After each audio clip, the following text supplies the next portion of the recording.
찬송가 546장입니다. 찬송가 546장. 주님 약속하신 말씀 위에서 영원토록 주를 찬송하리라. 소리 높여 주께 영광 돌리며 약속 믿고 굳게 서리라. 굳게 서리. 영원하신 말씀 위에 굳게 서리. 굳게 서리. 그 말씀 위에 굳게 서리라. 주님 약속하신 말씀 위에서 세상 염려 내게 온습할 때에 용감하게 힘써 싸우리 길며 약속 믿고 굳게 서리라. 546장. 굳게 서리. 영원하신 말씀 위에 굳게 서리. 굳게 서리. 그 말씀 위에 굳게 서리라. 주님 약속하신 말씀 위에서 영원하신 주의 사랑이 믿고 성령으로 힘써 싸우리 길며 약속 믿고 굳게 서리라. 굳게 서리. 영원하신 말씀 위에 굳게 서리. 굳게 서리. 그 말씀 위에 굳게 서리라.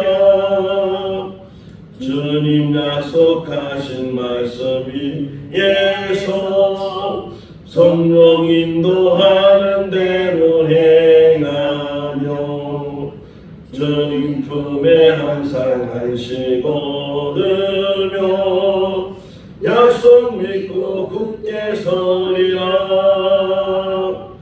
굳게 서리. 영원하신 말씀 위에 굳게 서리. 굳게 서리. 그 말씀 위에 굳게 서리라. 마태복음 4장 1절에서 11절 말씀입니다. 마태복음 4장 1절에서 11절 말씀. 그때에 예수께서 성령에게 이끌려 마귀에게 시험을 받으러 광야로 가사 40일을 밤낮으로 금식하신 후에 죽으신지라. 시험하는 자가 예수께 나와서 이르되 내가 만일 하나님의 아들이거든 명하여 이 돌들로 똥덩이가 되게 하라. 예수께서 대답하여 이르시되 기록되었으되 사람이 떡으로만 살 것이 아니요 하나님의 입으로부터 나오는 모든 말씀으로 살 것이라 하였느니라 하시니. 이에 마귀가 예수를 거룩한 성으로 데려다가 성전 꼭대기에 세우고 이르되 내가 만일 하나님의 아들이거든 뛰어내리라. 기록되었으되 그가 너를 위하여 그의 사자들을 명하시리니 그들의 손으로 너를 받들어 발이 돌에 부딪히지 않게 하리로다 하였느니라. 예수께서 이르시되 또 기록되었으되 주 너의 하나님을 시험하지 말라 하였느니라 하시니. 마귀가 또 그를 데리고 지극히 높은 산으로 가서 천하 만국과 그 영광을 보여 이르되 만일 내게 엎드려 경배하며 이 모든 것을 내게 주리라. 이에 예수께서 말씀하시되 사탄아 물러가라. 기록되었으되 주 너희 하나님께 경배하고 다만 또한 그를 섬기라 하였느니라. 같이요. 이에 마귀는 예수를 떠나고 천사들이 나와서 수종들이라. 아멘. 할렐루야. 아멘. 지금 우리가 살고 있는 때가 21세기.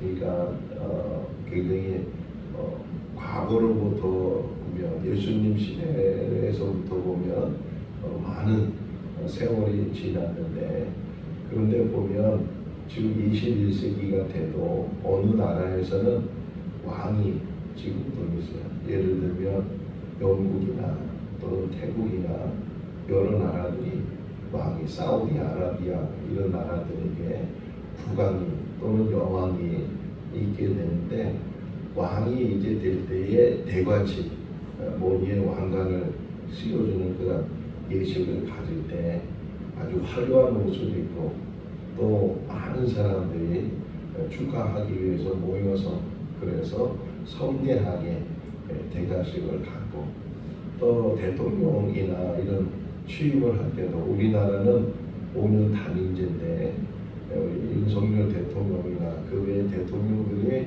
대통령 취임식을 하게 되면 많은 사람들이 또 모여서, 또 다른 나라에서도 또 축하해 주기 위해서 모여서 사람들이 많이 박수를 쳐주고, 또 대통령이 되고 나서도 어느 정도까지는, 적어도 몇 개월 정도까지는 정적들이, 또 여당이나 야당이나 이런 상대방들이 좀 이렇게 계속 공격하거나 그걸 자제하고, 그걸 흔히 허니문이라고 하거든요.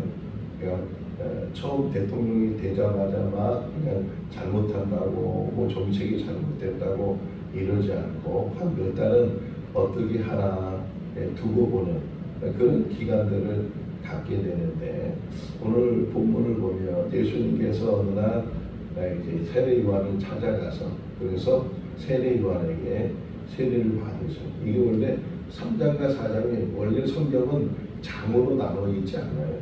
장이 없었어요. 그런데 후대에 이제 이것을 장으로 나누고 또 절로 나누고, 여기서 보기에는 편한데 또 어떻게 보면은 이것이 막 떨어져 있는 것처럼 보이지만, 세례 받으신 그 사건하고 지금 이 마귀에게, 사단에게 시험을 받은 사건이 떨어져 있는 것이 아니고 연결되어 있다는 거예요. 처음 마태복음 공부할 때 말씀을 드렸을 때, 이 마태복음은 예수님을 왕으로 표현하잖아요. 그래서 동방 박사들이 왕이 어디 계시냐, 우리가 그에게 경배하러 왔다, 이렇게 이야기하는 것을 이제 보여주면서 예수님이 왕이시다. 마가복음은 종으로 오신 분, 또 누가복음은 인자, 뭐 이렇게 설명하고 있는 것처럼 왕이신 그분이 이제 공생의 삶을 시작을 하잖아요. 그러면 어떤 면에서는 막 사람들이 환호성을 해야 되고, 또 사단도 시험을 하면 안 되는데, 이제 공생이 시작하는 그 순간부터 사단이 와서 뭐라 1절에 보게 되면 시험 받기 위해서, 시험하기 위해서, 2절에 시험하는 자가 이렇게 표현하고 있는 것처럼 성령이 예수님을 강요로 이끄는데, 그 강요로 이끄는 목적이 뭐냐면 시험 받게 하기 위해서. 왜 이렇게 공생이 시작하자마자 시험을 받게 하는가? 우리도 우리 인생을 살다 보면 이 시험이라는 게 참 싫잖아요. 시련도 싫고 시험도 싫고, 어려움 당하는 것은 그냥 우리가 늘 기도할 때마다 어려움 당하지 않게 해달라고, 시험 당하지 않게 해달라고 그렇게 늘 기도하는 것은 그것이 오는 것이 싫기 때문에, 때로는 두렵기 때문에 이제 그런 기도도 우리가 혹 하게 되는데, 예수님의 모습을 통해서 우리에게 가르쳐 주는 것은 예수님까지도 시험을 받았다는 게, 어떤 면에서는 사단이 어떻게 예수님을 시험할 수 있겠어요? 그럼에도 불구하고 이 시험하는 자가, 그것도 이제 막 공생애를 시작하는 예수님에게 찾아와서 시험을 하는 그런 모습을 또 보게 돼요. 욥기서를 보게 되면 하나님께서 욥에 대해서 사단이 욥을 이제 시험하게 되는 그런 것을 허락하신다잖아요. 그 몸을 건들지 말고 이렇게 모든 재산을 한순간에 다 이제 없어지게 하고, 심지어는 이제 목숨만 간신히 이제 유지할 수 있을 정도로 머리에서 정수리에서부터 발끝까지 종기가 다 몸에 가서 옛날 우리 성경에 보게 되면 기아장으로 긁었다 그러잖아요. 그렇게 이게 시험하는 그런 모습들을 보면서 왜 하나님은 이 시험하는 자에게 그런 시험을 허락하셨을까? 하나님이 잘 얼마나 칭찬했어요. 하나님께서 욥을 칭찬할 때 사단에게도 칭찬하고 너 욥을 만나냐? 나를 얼마나 잘 경외하냐? 저런 사람을 찾아볼 수 있겠느냐? 그렇게 칭찬했던 욥인데 그럼에도 불구하고 시험 당하는 것을 허락하셨다. 지금 여기 예수님도 공생의 삶을 막 이제 막이에요. 이제 막 시작하려고 하는데 그런데 시험을 한 자가 왔다. 그것도 예수님께서 40일 동안 금식한 다음에 그러니까 세례요한을 찾아가서 세례를 받는데 처음에 세례요한이 거절을 하려고 하잖아요. 아니 내가 당신한테 세례를 받아야 돼. 어떻게 내가 감히 당신에게 세례를 줄 수 있습니까? 그러니까 예수님께서 허락해야 된다. 왜냐하면 이것을 통해서 하나님의 의를 이루는 것이다. 하나님의 뜻을 이루는 것이다. 그랬을 때 이제 세례요한이 겸손한 마음으로 허락을 하고 세례를 베풀고 또 물속에 들어갔다 나왔을 때 하늘이 열리게 되고 성령의 비둘기처럼 임하고 그리고 소리가 들리기를 내 사랑하는 아들이고 내 기뻐하는 자다. 이런 음성이 들렸던 그런 그것도 얼마 되지 않는 상황에서 곧바로 광야로 가서 이제 여리고로 가면 서기순에 가서 여리고로 가면 그 맞은편에 이렇게 산이 하나 있는데 그걸 흔히 시험산이라 그래요. 예수님이 이 산에 오셔서 40일 금식을 하시고 그리고 사단에게 시험을 받았다 해서 그것을 일명 시험산이라고 하고 거기 가서 케루카 타고 그 산에 올라가는 거예요. 올라가면 케루카 막 내리면은 한국 글씨로 이렇게 되어진 게 있어요. 시험산 기도 이렇게 한국 글씨로 써 있기도 하는데 어쨌든 이렇게 어느 장소에 가서 40일을 금식을 했어요. 우리 성도들 가운데서도 40일 금식하신 분들도 계시잖아요. 어느 목사님은 40일 금식을 여러 번 하셨다고 하는 그런 분도 계시는데 하루 굶는 것도 하루 금식하는 것도 어려운데 40일 금식하게 되면 얼마나 힘들겠어요. 제가 중학교 2학년 3학년 때쯤에 우리 교회가 건축을 하게 됐는데 재정적으로 참 어려움을 당했어요. 그러다 보니까 우리 장 목사님이 한월산 기도원에 가서 40일 기도, 금식 기도를 하시고 마침 제가 토요일 날 이제 교회에 일이 있어서 갔는데 또 마침 우리 장 목사님이 거기서 이제 오시는데 우리 박 장로님이 장 목사님 옥구석 교회를 들어오셨는데 그때 우린 마음인데도 그 장 목사님 보면서 눈물이 핑 돌았어요. 그 장 목사님 저보다 이게 체구가 좋으셨거든요. 좋으신 그분이었는데 그런데 40일 금식하고 교회 오시는 거 보니까 완전히 흔히 해골만 남을 정도로 살이 쭉 빠지고 말도 제대로 못하시고 그런 목사님이 지금도 눈에 선한데 예수님도 40일 동안 이 광야에서 아무것도 드시지 못하고 금식하셨을 때 얼마나 이 기력이 다 쇠했을 거 아니에요. 제대로 걷지도 못하는 그런 상황인데 그때에 시험하는 자가 예수님을 찾아왔다는 거예요. 예수님이 건강할 때 성령이 쭉 나가시고 뭔가 능력을 베푸시고 그럴 때 이 시험하는 자가 찾아오는 것이 아니고 오히려 가장 약해 있을 때 가장 힘들어 있을 때 그때 시험하는 자가 찾아온다는 거예요. 우리에게도 마찬가지죠. 시험하는 자가 우리를 찾아왔을 때 참 편안하고 은혜 충만하고 막 그랬을 때가 아니고 뭔가 막 갈등을 하고 하나님에 대해서 막 불평하고 그랬을 때 이 시험하는 자가 찾아와서 더욱 넘어뜨리려고 한다는 거예요. 그래서 와서 처음 시험하는 게 뭐예요? 이 돌을 가지고 떡을 만들어라. 근데 그 앞에 뭐라고 얘기하냐면 만일 그래. 만일 내가 만일 하나님의 아들이거든. 하나님의 아들 맞잖아요. 사단이 몰랐을까요? 알았을까요? 알았죠. 알았는데도 불구하고 만일이라는 단어 써가지고서 더 부추기는 거예요. 네가 하나님의 아들이야? 이렇게 그러면 이것도 할 수 있을 거야. 이거 해봐. 뭐 이런 식으로 어떤 면에서는 이 시험은 그 사람에 대해서 자꾸만 이 마음에 대해서 어떤 면에서는 막 자격지심을 갖게 하고 어떤 면에서는 막 교만하게 하고 이제 그런 시험들이 있어요. 내가 만일 하나님의 아들이거든 이 돌들을 가지고 떡을 만들어라. 얼마나 배고픈 상황이에요. 정말 돌이 떡으로 보일 정도로 그런 사람인데 이 사단이 그런 가장 약한 부분을 시험을 하는 거예요. 그럼에도 불구하고 주님께서는 말씀하시기를 신명기 8장에 나오는 말씀을 이제 인용하면서 사람이 떡으로만 살 것이 아니고 하나님 입에서 나오는 모든 말씀으로 할렐루야. 아멘. 저는 은혜 받은 게 뭐였냐면 모든 말씀이에요. 자기한테 듣기 좋은 것만 하기 좋은 것만 자기한테 편한 것만 하나님의 말씀을 받는 것이 아니고 모든 말씀으로 듣기 싫어도 힘들어도 그것이 하나님 입에서도 말씀이라면 그 말씀을 붙들고 그 말씀 안에 살아야 되는데 우리가 아이들을 키우면서 한 6살, 7살 됐을 때 이제 식사하다 보면 애들이 자기 좋은 것만 먹잖아요. 그러면 야단치죠. 뭐라 그래요? 골고루 먹으라고 편식하지 말라고. 신앙생활도 마찬가지죠. 나한테 좋은 것만 듣기 좋은 것만 하고 싶은 것만 그렇게 하나님 말씀을 듣고 그것을 이렇게 제껴놓는 것이 아니고 혹이나 힘들어도 어려워도 하기 싫어도 하나님 말씀대로만 순종할 수 있는 그런 삶이 우리 삶이 되어야 된다.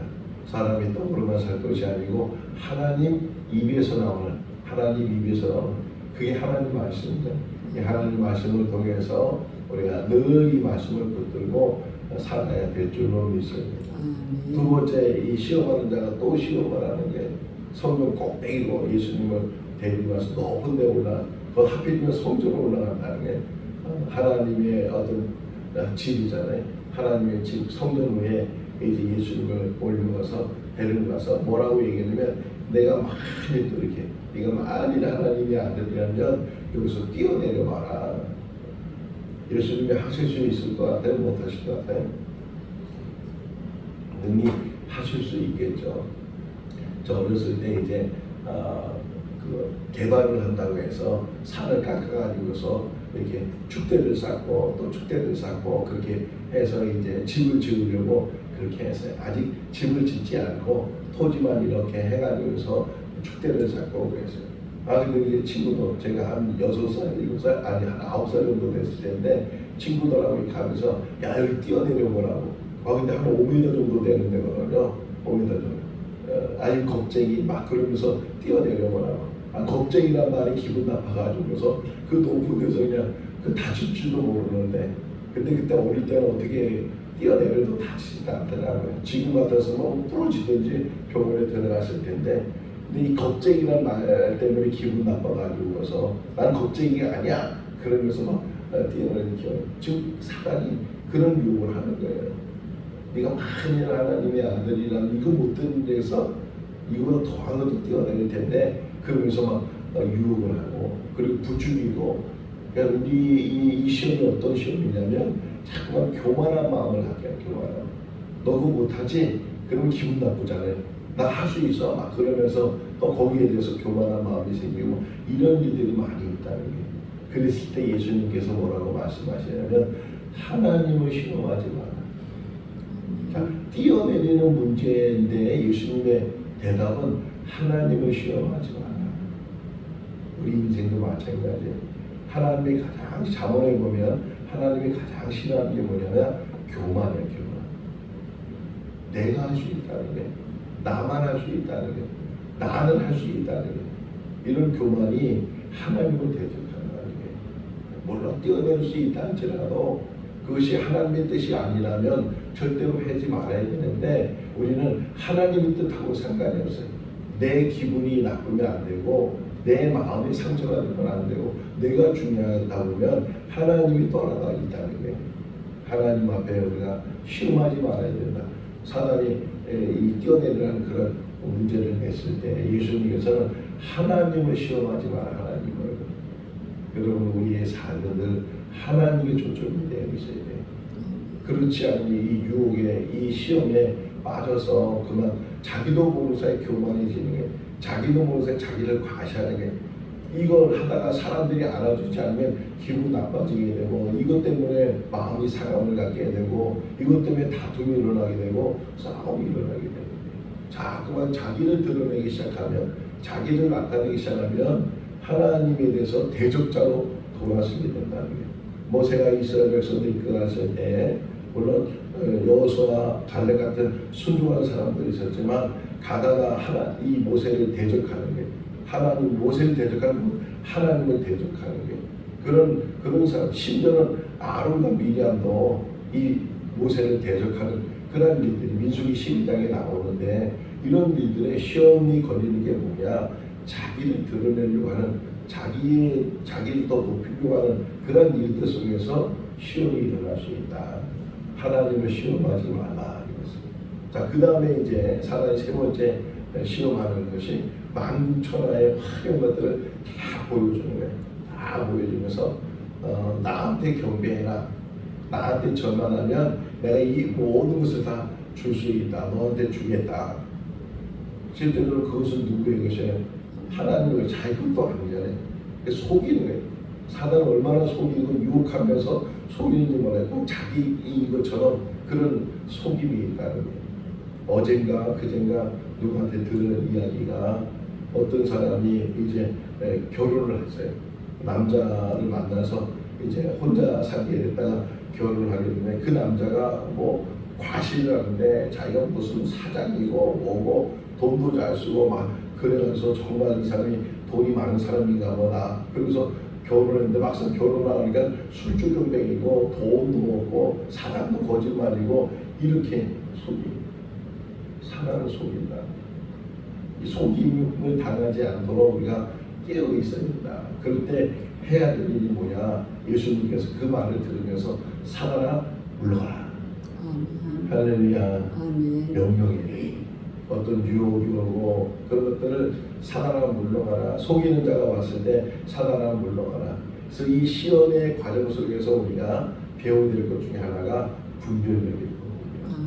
이 분별력을 잃게 되면 뭐가 옳은지 뭐가 잘못된 것인지 이 분별하다 보면 혹이나 옳은 길로 가야 되고 참된 길로 가야 되는데 잘못된 길로, 그릇된 길로 가는 경우도 있으니까 사단아 물러가라. 유혹한 자가 물러, 시험하는 자가 물러가도록 오직 하나님만 경배해야 된다.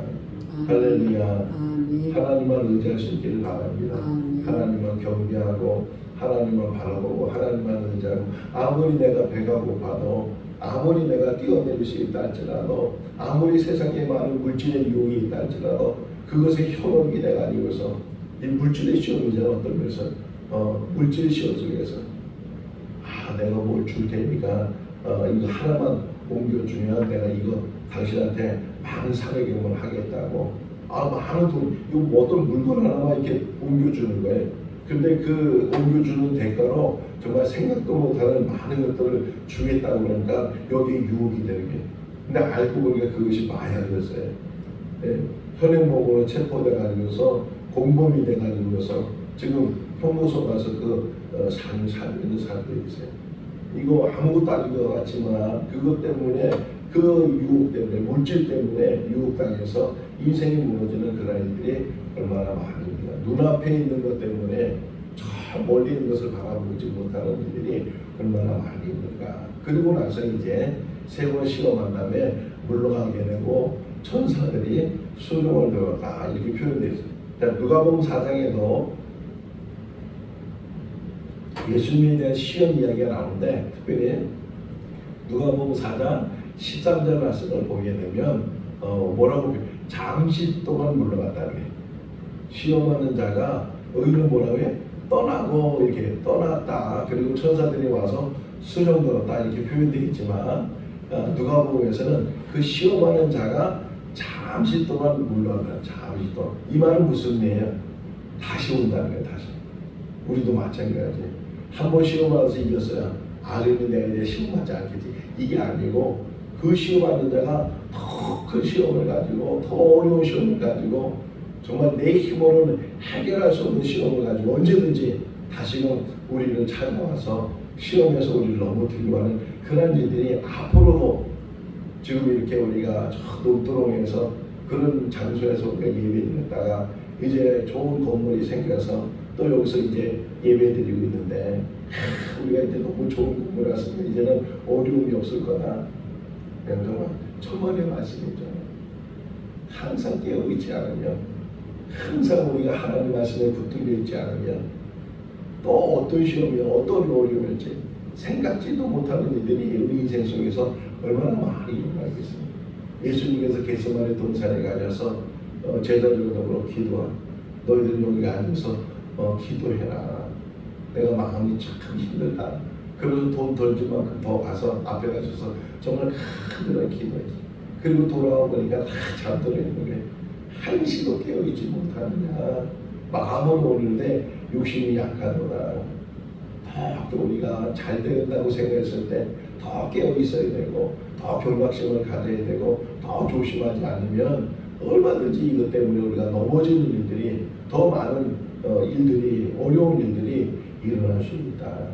목회자도 그렇고 성도도 그렇고 항상 깨어 있어야 되고 항상 하나님만 의지해야 되고 하나님 말씀만 붙들어야 되고 우리가 기도하는 가운데 말씀 붙드는 가운데 항상 하늘을 바라보면서 하나님이신 능력 가운데 그 일을 감당하는 우리 성도들이 다 될 수 있기를 주님의 이름으로 축원합니다. 기도하겠습니다. 사랑이 많으신 하나님 아버지, 하나님이 사람이 되셔서 이 땅에 오셨고 하나님의 뜻을 이루기 위해서 이제 공생의 삶을 시작하신 예수 그리스도 세례요한을 찾아가서 세례를 받으시고 또 40일 금식한 그 상태에서 시험원자 찾아오게 되고 어려운 그런 시험의 과정을 통해서 오히려 예수 그리스도는 말씀에 붙들리는 아버지 귀한 삶을 보여주셨고 또 오직 하나님을 대적하는 자가 아니고 하나님께 의지하는 자로 우리에게 가르쳐 주셨습니다. 오 하나님 아버지, 우리도 교만하지 않도록 도와주시고 또 늘 하나님 앞에 엎드리며 말씀의 귀를 기울이며 모든 말씀에 순종하는 삶이 되게 하여 주시옵소서. 생과 친정께 속한 모든 성도들 가정을 지켜주시고 또 생업을 지켜주시고 특별히 자녀들을 지켜주셔서 가정 안에 있든지 또는 멀리 나가 있든지 어디에 있든지 주의 장중에 붙들어 주시기를 간절히 바라고 원합니다. 오늘 하루의 삶도 주님과 동행하는 복된 삶이 되게 하여 주시기를 간절히 바라오며 예수 그리스도 이름으로 기도하옵나이다. 아멘. 마쳤습니다. 자유롭게 기도하시기 바랍니다.